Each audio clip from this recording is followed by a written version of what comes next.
भाजपा के लोगों के द्वारा कभी इस तरह के आधिकारिक बयान नहीं दिया गया है कि वो जातिगत जनगणना के बिहार में खिलाफ थे। नहीं, जिस तरीके से दावे हो रहे थे, कई सारी बातें हो रही थी, आरोप तो लगते ही हैं। लगता है कि एनडीए में ऑल इज वेल, सब कुछ रहेगा। निश्चित ही एनडीए में ऑल इज वेल है। और हमें मैं क्या, मेरे पार्टी का शीर्ष नेतृत्व ने कितनी बार सरकार कब तक चलेगी बिहार की साथ में? जब हमारे राष्ट्रीय अध्यक्ष ने कहा कि 2025 तक माननीय मुख्यमंत्री हैं तो माननीय मुख्यमंत्री हैं। नमस्कार, मेरा नाम आलोक है। आप लास्टीज देख रहे हैं। बिहार के मुख्यमंत्री नीतीश कुमार को लेकर कई सारे कयास लगाए जा रहे थे। राष्ट्रपति का चुनाव होना है, देश का अगला राष्ट्रपति कौन होगा, उस पर फिलहाल संशय बरकरार है। लेकिन योग्यता की जब बात हो रही थी, इस वक्त डॉक्टर सुनील जेडीयू के नेता हमारे साथ हैं। योग्यता की बात हो रही थी, नीतीश कुमार में तमाम वो योग्यताएं हैं जो राष्ट्रपति और प्रधानमंत्री बनने के लिए होनी चाहिए। क्या बात सच है? देखिए, ये कि मैं क्या, पूरे 125 करोड़ की जनता जो हिंदुस्तान की है, वो सारी जनता चाहती है कि माननीय मुख्यमंत्री नीतीश कुमार जी जैसे लोग, जिनकी योग्यता, जिनकी कैपेबिलिटी, जिनका एक्सपीरियंस, जो सर्वमान्य हो, जो इंसाफ प्रिय, विकास पुरुष, लोगों के दिल में बसने वाले, वैसे नेता, उनके टक्कर का नेता हिंदुस्तान में गिने चुने ही होंगे। और हमारे राज्य से तो अगर ये गर्व की बात होगी अगर मुख्यमंत्री वो बनते। लेकिन फिलहाल जब हमारे राष्ट्रीय अध्यक्ष ने इस बात को विराम लगा दिया है तो कुछ कहने को हमारा नहीं बनता है। मगर एक कार्यकर्ता, एक जनता की तरह से मैं अपनी आकांक्षा बता सकता हूँ, एक आम जनता की तरह, कि हम लोग इस बात के लिए हैं कि माननीय नीतीश कुमार जी जैसे गुण वाले, सर्वगुण संपन्न, इंसाफ प्रिय, विकास पुरुष, वैसे व्यक्ति राष्ट्रपति बनते तो पूरे हिंदुस्तान के लोगों को के दिल में बसते हैं, खुशी होती। नहीं, विपक्ष के लोग तो ये कह रहे हैं, कांग्रेस कह रही है, आरजेडी कह रही है कि नीतीश कुमार की सरकार बिहार में, जो आपकी सरकार है, जो आपकी पार्टी सत्ता में फिलहाल विराजित है, वो तो बीजेपी के दबाव में काम कर रही है।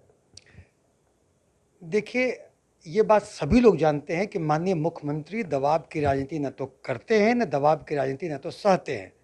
और एनडीए की सरकार माननीय मुख्यमंत्री जी के नेतृत्व में चट्टानी एकता के साथ, न्याय के साथ, विकास कार्यक्रम के साथ सफलतापूर्वक चल रही है, जन आकांक्षाओं के अनुरूप।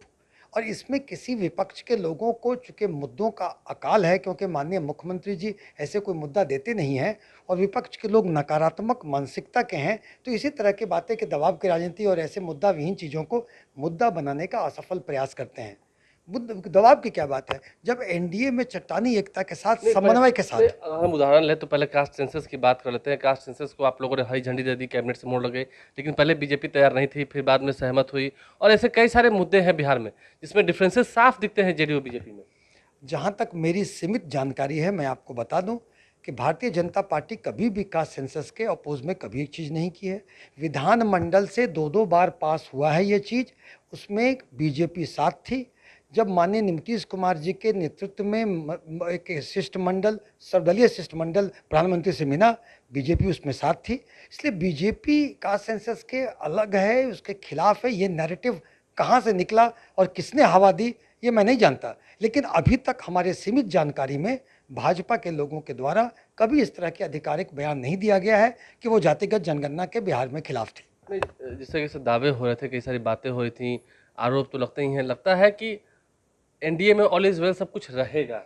निश्चित ही एनडीए में ऑल इज वेल है। और हमें मैं क्या, मेरे पार्टी का शीर्ष नेतृत्व ने कितनी बार सरकार कब तक चलेगी बिहार की साथ में? जब हमारे राष्ट्रीय अध्यक्ष ने कहा कि 2025 तक माननीय मुख्यमंत्री हैं तो माननीय मुख्यमंत्री हैं, इसमें फिर आपको किसी प्रकार का शंका शुबा नहीं होनी चाहिए। और इस तरह के विपक्ष के अनर्गल बयानबाजियों पर, ठीक है, विपक्ष सुर्खियों में रहने के लिए, मुद्दा करने के लिए कुछ कहती है तो उसे लाइटली लेना चाहिए, नोटिस नहीं लेनी चाहिए। देखिए, विपक्ष के दावों को, विपक्ष के मुद्दों को नोटिस नहीं लेना चाहिए। जेडीयू ऐसा कह रही है और 2025 तक मुख्यमंत्री नीतीश कुमार ही बिहार की बागडोर को संभालेंगे, ये भी साफ कर दिया है। डॉक्टर सुनील हमारे साथ थे। राष्ट्रपति बनने की बातों पर पहले ही राष्ट्रीय अध्यक्ष जेडीयू के ललन सिंह ने पूर्ण विराम लगा ही दिया है। हमारे चैनल को सब्सक्राइब कर लें, साथ साथ फेसबुक पेज भी लाइक करें। धन्यवाद।